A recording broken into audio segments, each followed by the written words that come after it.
नमस्कार पार्थ, मैं आपका सारथी विनय स्वागत करता हूं आपके प्यारे से परिवार आईक्यू पद पर। आशा करता हूं, विश्वास करता हूं आप अच्छे होंगे, अपना ख्याल अच्छे से रख रहे होंगे। एक बार सभी दोस्त बताएंगे कि आप कैसे हैं, आप अच्छे हैं, अपना ख्याल अच्छे से रख रहे हैं। हम लोगों ने जो राज्य दर्शन शुरू किया था और राज्य दर्शन में हम लोगों ने अरुणाचल प्रदेश, आंध्र प्रदेश और आज हम लोग जो प्रदेश पढ़ने जा रहे हैं वो बिहार है। बिहार है, बिहार, बिहार, बिहार जो हम लोगों ने पढ़ने जा रहे हैं बिहार। जो बिहार में बहुत से अच्छी चीज़ें हैं। सबसे पहले बिहार का हम लोग यही देख लेते हैं कि बिहार सबसे पहले इसका गठन क्या कब हुआ था। सबसे पहले ही हम इसको देख लेते हैं कि इसका गठन कब हुआ था। इसका गठन कब हुआ, बिहार का गठन कब हुआ था, सबसे पहले यही क्वेश्चन आपको, ठीक है। 12 मार्च इसका गठन हुआ, 12 मार्च। बिहार राज्य का आपको गठन कब हुआ था, 1900। जो बिहार का राज्य का जो गठन हुआ था 12 मार्च 1912 को हुआ था। इसका गठन हुआ था 12 मार्च 1900। जो 12 मार्च 1900 इसका गठन 12 मार्च 1912 को हुआ था। राज्य पुनर्गठन जब अधिनियम आया 1956 में, तो इसको हम लोगों ने राज्य में तुरंत इसको हम लोगों ने राज्य में शामिल कर दिया था। राज्य में इसको तुरंत शामिल कर दिया था। और फिर उसके बाद आप देखोगे तो राज्य का इसको दर्जा दिया गया कब, इसको राज्य का दर्जा दिया गया। राज्य का दर्जा, राज्य का इसको दर्जा दिया गया था। कब इसको राज्य का दर्जा दिया गया था, 26 जनवरी 1950 को। 26 जनवरी 1950 को, 26 जनवरी 1950 को हमने बिहार को राज्य का दर्जा दे दिया। सबसे पहले हम लोगों ने इसको राज्य का दर्जा दे दिया था, ठीक है, दर्जा दे दिया था। फिर उसके बाद अब हम लोग आ जाते हैं किस पे, इसकी सीमाओं पे। सीमा किसने, एक अंतर्राष्ट्रीय सीमा लगाता है, एक अंतर्राष्ट्रीय सीमा लगाता है, एक अंतर्राष्ट्रीय सीमा लगाता है, रे भैया, एक अंतर्राष्ट्रीय सीमा लगाता है। और दूसरा आप देखोगे तो 3 राज्यों के साथ लगाता है। 3 राज्यों के साथ ये सीमा लगाता है। 3 राज्यों के साथ ये सीमा लगाता है। पहला जो अंतर्राष्ट्रीय सीमा लगाता है वो नेपाल के साथ लगाता है। नेपाल के साथ लगाता है, नेपाल, ठीक है। पहला जो अंतर्राष्ट्रीय सीमा लगाता है नेपाल के साथ लगाता है सीमा। जो बिहार के 7 जिले लगते हैं। बिहार के 7 जिले लगते हैं, ठीक है। बिहार के 7 जिले इससे लगते हैं, नेपाल से लगते हैं। पहला आप देखोगे तो पश्चिमी चंपारण, पहला कौन है, पश्चिमी चंपारण, पश्चिमी चंपारण। दूसरा जो आपका है, दूसरा पहला यही है, दूसरा आपका जिला है पूर्वी चंपारण। कौन, पूर्वी चंपारण, पूर्वी चंपारण। दूसरा आपको जो जिला मिल रहा है कौन सा, पूर्वी चंपारण, आपको नेपाल से लग रहा है। कौन, पूर्वी चंपारण। फिर उसके बाद कौन सा, सीतामढ़ी। तीसरा आपको सीतामढ़ी मिलेगा, सीतामढ़ी, ठीक है, सीतामढ़ी मिलेगा, सीतामढ़ी मिलेगा, ठीक है। फिर उसके बाद मधुबनी। चौथा आपको मधुबनी, कौन सा, मधुबनी। चौथा, पांचवा कौन सा है जो, फिर उसके बाद कौन सा, पहला आपको पश्चिमी चंपारण, दूसरा आपको पूर्वी चंपारण, तीसरा जिला जो है सीतामढ़ी है, चौथा जिला है मधुबनी, चौथा जिला मधुबनी है, ठीक है, मधुबनी है। सुपौला, कौन सा, सुपोला है। चौथा जो जिला है आपका कौन सा, सुपोला जिला है। कौन सा, सुपोला जिला, कौन, सुपोला जिला है। फिर उसके बाद छठवां जिला जो है अररिया है। कौन है, अररिया है, अररिया, कौन, अररिया। चौथा जो छठवां जिला है अररिया है, अररिया। और 7वां जिला जो आपको देखने को मिलेगा वो जो है किशनगंज है। कौन सा, बिहार का किशनगंज है, किशनगंज। कौन सा, 7वां जिला किशनगंज है। कौन सा 7वां जिला है, किशनगंज है। बिहार नेपाल के साथ एक अंतर्राष्ट्रीय सीमा लगाता है। बिहार के 7 जिले उससे सीमा लगाते हैं नेपाल से। पहला पूर्वी पहला जो है पश्चिमी चंपारण है, दूसरा आपको पूर्वी चंपारण है, और तीसरा आपको सीतामढ़ी, चौथा मधुबनी, और 5वां अररिया है। कौन है, नहीं, 5वां सुपौला है, और 6वां अररिया है, और जो 7वां है किशनगंज है। फिर उसके बाद आपको 3 राज्यों के साथ मिलेगा, 3 राज्यों के साथ ये सीमा लगाता है, 3 राज्यों के साथ सीमा लगाता है। कौन कौन से राज्य हैं आपको आ रहा, कौन कौन से राज्य, उत्तर प्रदेश, कौन सा उत्तर प्रदेश है? और पहला उत्तर प्रदेश है, दूसरा दूसरा झारखंड है, दूसरा झारखंड है, खुद के जो झारखंड है। और तीसरा जो आपका है वो पश्चिम बंगाल है। कौन सा? पश्चिम बंगाल है, पश्चिम बंगाल। ठीक है, कौन सा? पश्चिम बंगाल है। चौथा, तीसरा आपको पश्चिम बंगाल देखने को मिलेगा, चौथा आपको पश्चिम बंगाल देखने को मिलेगा। ठीक है,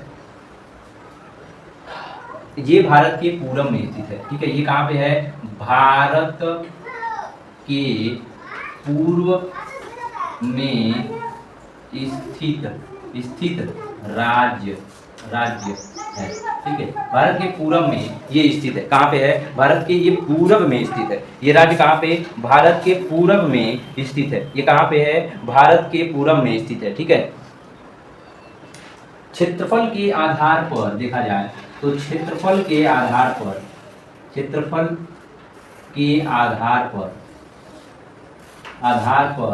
12वां राज्य है, 12वां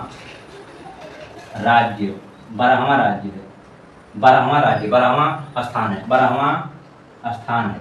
ठीक है, स्थान है। राज्यों में अगर क्षेत्रफल के आधार पर देखा जाए तो 12वां स्थान है। ठीक है, और जनसंख्या में अगर आप देखोगे तो तीसरा स्थान है। जनसंख्या में यहीं पे देखोगे, जनसंख्या में तीसरा स्थान है, थर्ड स्थान है।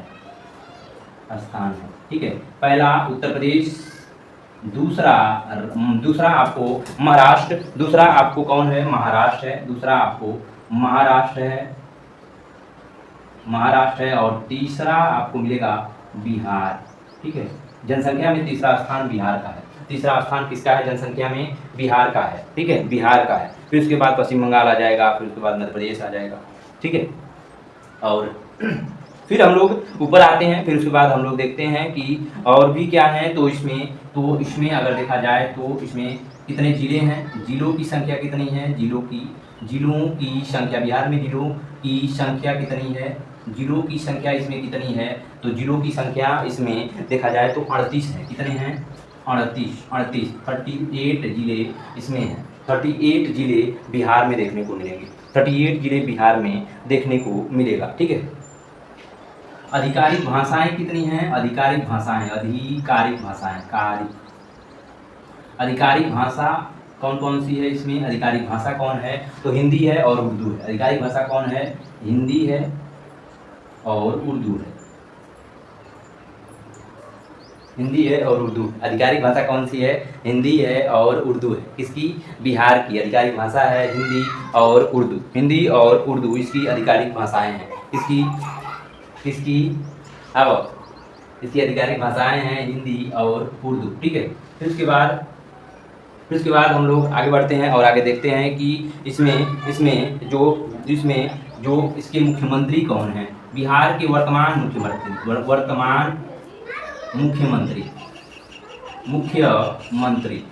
बिहार के वर्तमान मुख्यमंत्री कौन है? सम्राट चौधरी हैं। कौन है? सम्राट चौधरी। ठीक है, कौन है? सम्राट चौधरी हैं। अप्रैल 2026 में इन्होंने शपथ लिया है। अप्रैल 2026 में सम्राट चौधरी ने शपथ लिया है। ठीक है, वर्तमान में कौन मुख्यमंत्री हैं? सम्राट चौधरी हैं। और फिर उसके बाद वर्तमान राज्यपाल, बिहार के वर्तमान राज्यपाल कौन हैं?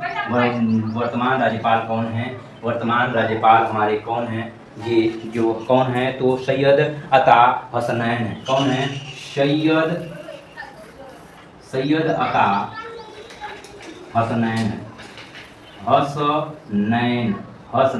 सैयद अता हसनैन ये वर्तमान राज्यपाल हैं बिहार के। वर्तमान राज्यपाल हमारे बिहार के ये वर्तमान राज्यपाल हैं। कौन? वर्तमान राज्यपाल हमारे हैं ये हमारे राज्यपाल सैयद अता हसनैन है। कौन है? हसनैन है। ठीक, फिर उसके बाद हम लोग देखा जाए तो बिहार में विधानसभा सीट कितनी है? बिहार में द्विसदनात्मक जो व्यवस्था है, क्या पे ये क्या है? द्विसदनीय विधानमंडल है। बिहार में देखिएगा कि द्विसदनीय विधानमंडल है। द्विसदनीय विधानमंडल है।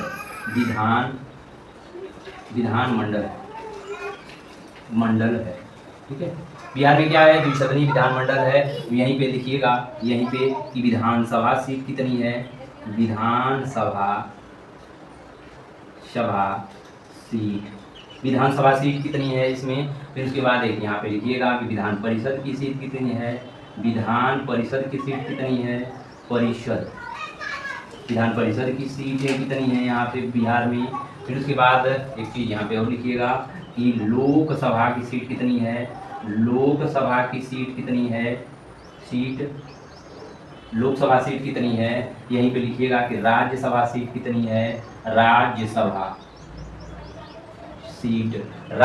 की सीट यहाँ पे कितनी है, राज्यसभा की सीट कितनी है, यहीं पे लिखिएगा। ठीक है,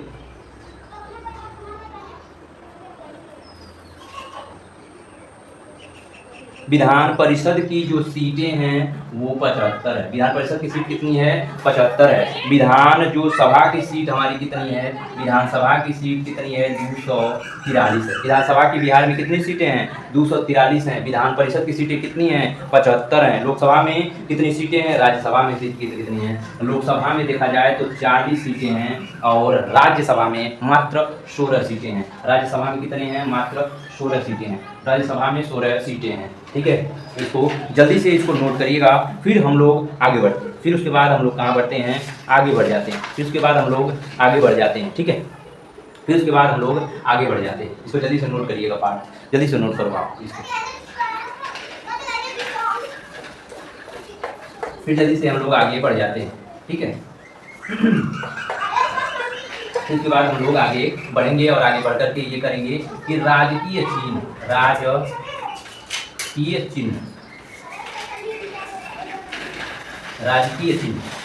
राजकीय चिन्ह के बारे में पढ़ना शुरू करते हैं। यहाँ पे राजकीय चिन्ह के बारे में हम लोग पढ़ना शुरू करते हैं। ठीक है, बिहार का राजकीय पशु कौन है, बिहार का राजकीय पशु कौन है, बिहार का राजकीय पशु एक बार आप मुझे बताओगे कौन है, गौर। क्या है, गौर है। ठीक है, राजकीय चिन्ह, राजकीय पशु कौन है, गौर है। ठीक है, गौर है। ठीक है, वृक्ष कौन है,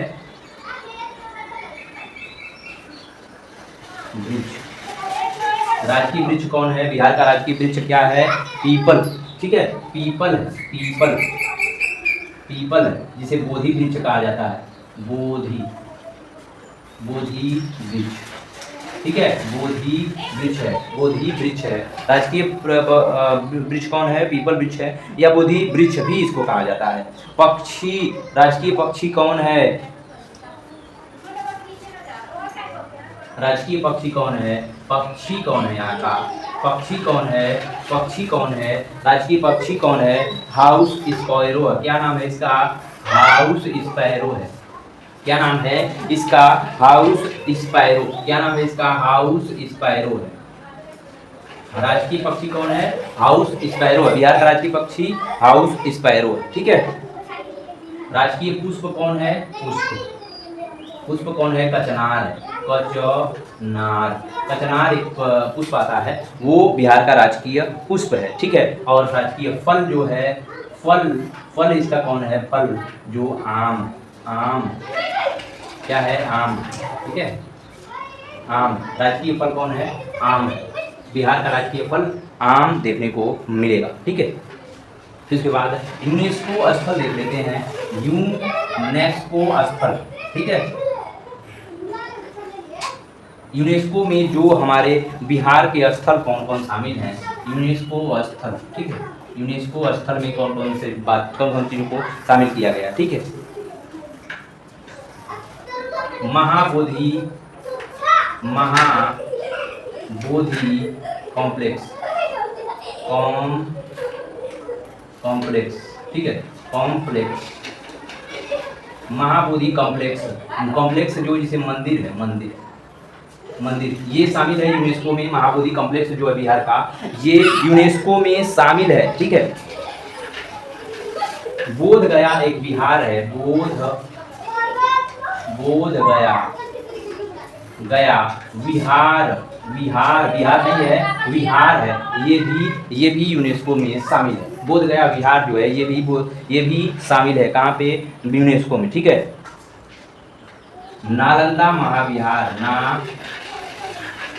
नालंदा नालंदा महाविहार, महाविहार, महाविहार नहीं है, महाविहार है।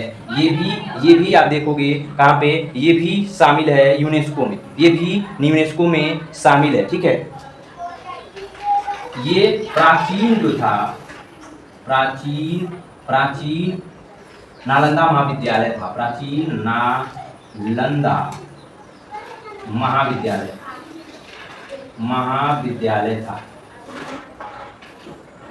महाविद्यालय, प्राचीन नालंदा महाविद्यालय था, ठीक है।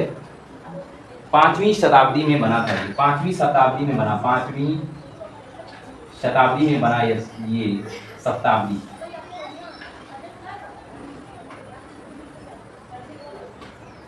5वीं शताब्दी में बना गया था। किसने बनाया था इसको, किसने बनाया था, बनवाया किसने था, तो इसको कुमारगुप्त फर्स्ट ने इसकी स्थापना कराई थी। इसकी स्थापना किसने की थी, कुमारगुप्त फर्स्ट ने। इसकी स्थापना कुमारगुप्त फर्स्ट ने इसकी स्थापना कराई थी। इसकी स्थापना कुमारगुप्त फर्स्ट ने की थी। इसकी स्थापना कुमारगुप्त फर्स्ट ने की थी, ठीक है। और इसको तोड़ा किसने था, इसको तोड़ा था बख्तियार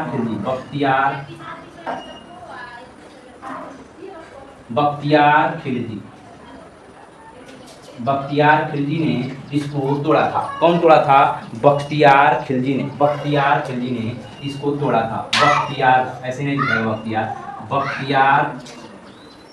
बख्तियार खिलजी ने इसको तोड़ा था। ये गौरी का सेनापति था।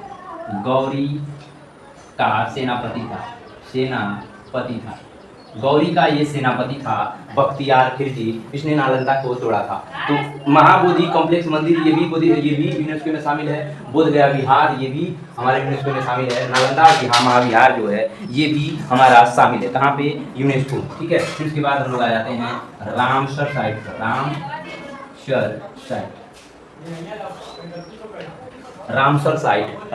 साइट कौन कौन से आ जाते हैं, रामसर साइट कौन कौन से हैं हमारे बिहार के। कवरताल झील जो है, ये कवरताल झील ये भी हमारा रामसर साइट है, कहाँ का, बिहार का, ठीक है। बूढ़ी गंडक नहर के द्वारा, बूढ़ी गंडक जो नदी है उसके द्वारा पानी इसमें मिलाया जाता है। जो बूढ़ी गंडक नदी द्वारा पानी लाया जाता है। तो बूढ़ी गंडक नदी के द्वारा इसमें कहाँ पे, कवरताल झील में पानी लाया जाता है। और ये क्या है, ये रामसर साइट है, ये रामसर साइट है, ठीक है। सबसे बड़ी मीटिंग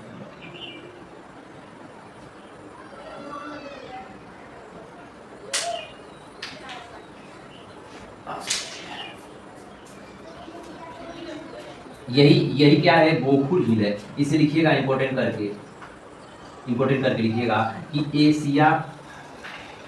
एशिया की सबसे बड़ी मीठे पानी की और जो है आस्बो झील, आस्बो का मतलब होता है गोखुर, गाय के खुर जैसा इसका आकार हो जाता है। गोखुर झील है, आस्बो झील है, आस्बो झील है। एशिया की सबसे बड़ी मीठे पानी की आस्बो या गोखुर झील, ये गोखुर झील है। ये क्या है, गोखुर झील है, ये गोखुर झील है, ठीक है। क्या है, गोखुर झील है, ये गोखुर झील है। आज तक हम लोग ये रामसर साइट पे ही रहने देते हैं। कल हम लोग इसको ख़त्म करेंगे और किसी और राज्य की तरफ आगाज करेंगे। अपना ध्यान रखिएगा, ख्याल रखिएगा। नमस्कार।